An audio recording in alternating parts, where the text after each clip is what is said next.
wow, this is the first time you're watching the Butterfly Show as a straight-on podcast. You're not seeing my face. You're just seeing a picture of my icon with moon, eclipse, and comet. So, yeah, I'm gonna be on my own today, only because I am discussing a personal fan theory of mine, and that is, I'm not really sure if Queen Moon is going to die in Star versus the Force of Evil. So, yeah, it's funny, when I think it was during season 2, I was actually really concerned that Moon was going to be killed off at some point in the series, only because it made sense that, because I think we all can assume the series is going to end with Star becoming the next queen of Muni, and as a Star Coast shipper, I'm hoping Marco will be her next king. But of course, you would think that the only way that's gonna happen is if Moon dies. And it was fair to assume toward the tail end of season 2 and even the beginning of season 3 that Moon would help out, because toward the end of season 2 we found out that, Moon could actually fight her own battles since she's able to use magic without a wand, as evidenced by the episode Star Crush when she had that super intense battle with Toffee possessing Ludo. So yeah. So it would have made sense for Moon to sacrifice herself to defeat Eclipsa. Like, not that she would take on Eclipsa for Star, but she would help out, So, yeah, but I started thinking recently, especially since we started learning more about Eclipsa, that I'm starting to think that maybe they won't kill off Moon. Mainly because the idea of Moon dying as part of the series finale would be such a grim idea for these reasons. So the first thing, as I was kind of mentioning before, is that they're revealing that Eclipsa is not going to be a straight-on bad guy, a character like Toffee. Maybe the worst Eclipsa has done so far is that, she gave Moon that dark spell to try to kill something that's immortal, Toffee. But aside from that, we haven't really seen too much of an evil side from Eclipsa. The main thing, I still think that they are going to build her up as some sort of antagonist. Maybe not, a straight-on baddie like Toffee was, but more of a fascinating one that you can even like at times. Because so far, Eclipsa is portrayed as this calm, maybe a bit too calm character, her that even occasionally helps out Star. She was the one that encouraged Star to keep going with her butterfly form, and when she was flying around different dimensions to see where they take her, and it took her to the realm of magic. I still can argue maybe she's being super passive and calm. It's kind of typical bad guy stuff where the villain is like super calm, like he's not afraid of anything. So yeah, but so far I can't say Eclipse is a pretty likable character. I mean, I enjoy watching her conversations with Star. So I think that's the first thing as to why, if, I kind of assume that Eclipse is going to be defeated. I know Gabby said that she's hoping that, Eclipsa will learn not to use dark magic and that will probably save her. But the fact that now that we have one likable character that might be dying off. How would it go if another one, that being Moon, would go? Because I think the idea of Moon and Eclipsa getting killed off, it would have been a clever idea, especially since the idea that, Moon is, obviously portrayed as this, good if strict person, and, Eclipsa who's, on the dark side. The idea of Moon and Meteora having to see, not Moon and Meteora, I keep confusing the two, Star and Meteora to see having both their mothers killed off. It's definitely an interesting sounding parallel. But you see what I mean? That sounds so grim, especially since Comet was already killed off by Toffee, so now it just feels like it's going to be part of a domino effect where, Moon is killed off, in the same way that Comet was killed off. So, yeah, so it would suck that both, those mothers are, weren't able to, live out their lives. They were killed off in battle,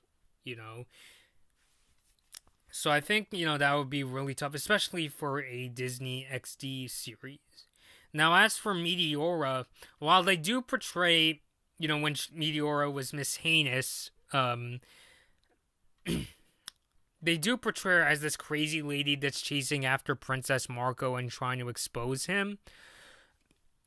They don't portray her as a villain. They don't portray her like a Toffee, sort of like a Ludo, but you're still supposed to sort of, enjoy watching, this character, the villain that I guess you could say love to hate.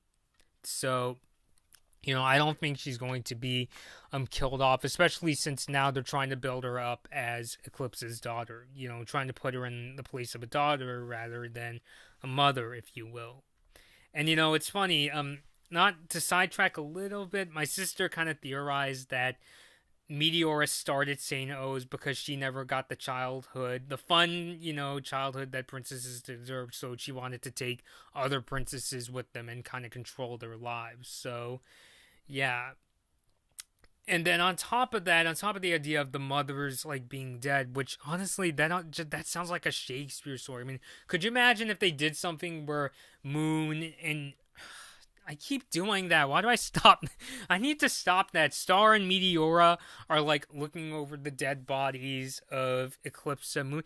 That sounds like frickin' the end of the Kenneth Branagh version of Hamlet, where God, I forgot the name. Horatio. Horatio and forgot the name of the character who becomes the next king of Denmark, and they're looking over all these like dead bodies. You have Hamlet, Claudius's wife, and yeah, or even worse, like the ending of Othello, where everybody's just dead on the bed, where you have like Iago, Othello, Desdemona. And yeah, it just sounds like a Shakespeare tragedy to see Star and Meteora. I got at that time seeing Moon and Eclipse dead.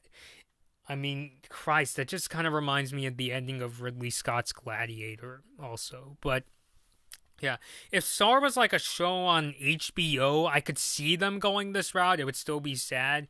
But the fact that it's a Disney XD series, even though Star has, gotten very close to crossing the line emotionally and just with really dark stuff before, I don't think character deaths, especially the deaths of two really likable characters, can cross that sort of line.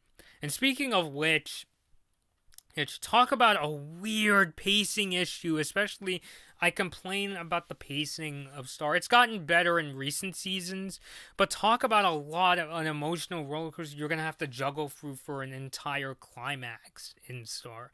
Like, think about it. So you'll have, like, there's going to be that really big fight between Moon and Eclipse. This is just, in my opinion, how it might go. Between Moon and Eclipse, Moon gets killed off, and then Star has to take her place, and she defeats Eclipse, and Star and Meteora. I think Meteora would probably be like either scared or angry at that point. And they're looking over the dead bodies, and they lost their mothers.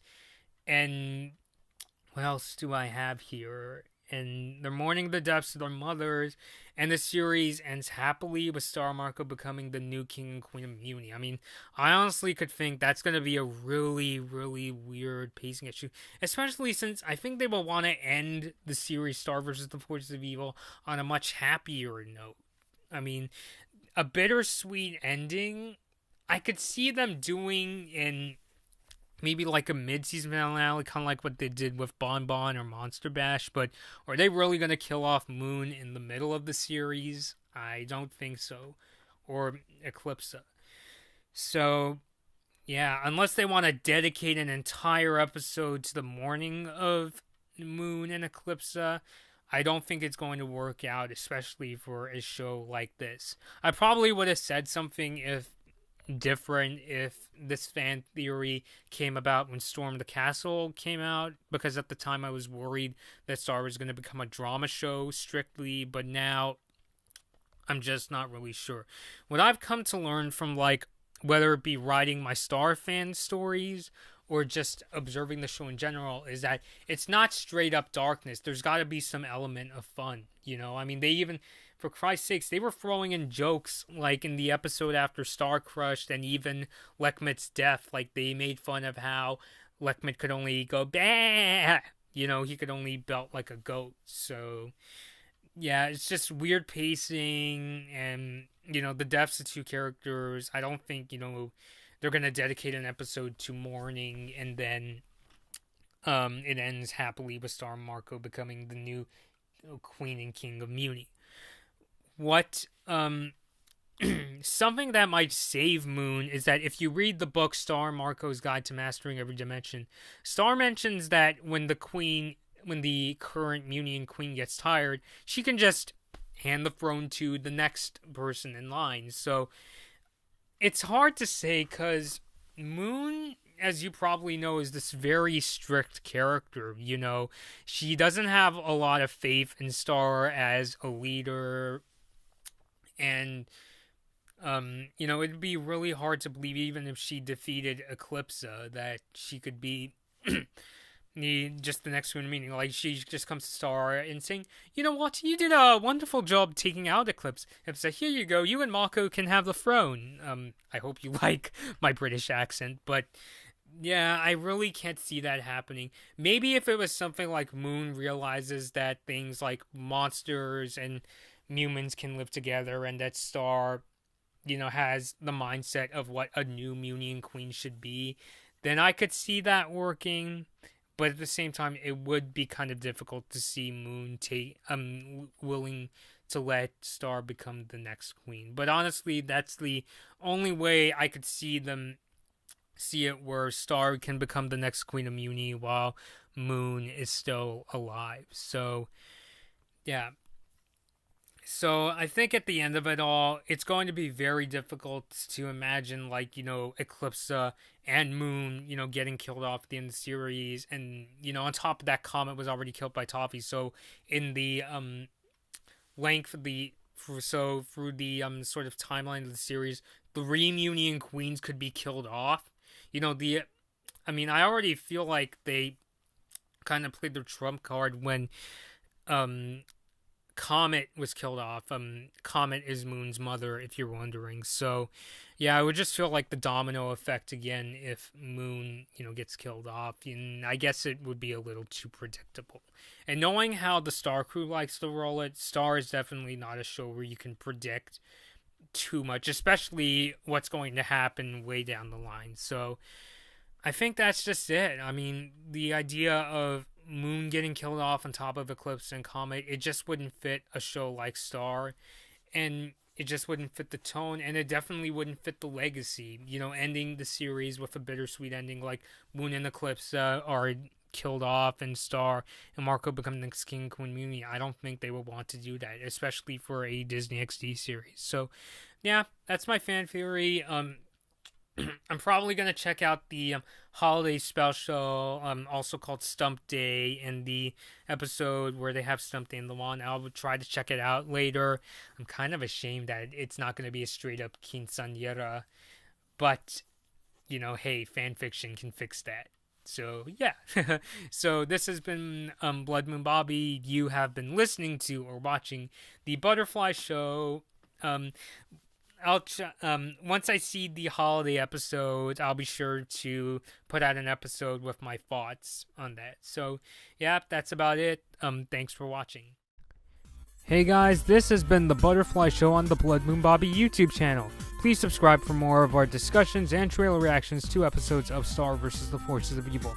Please like, comment, share, and check out our other videos. Thanks for watching.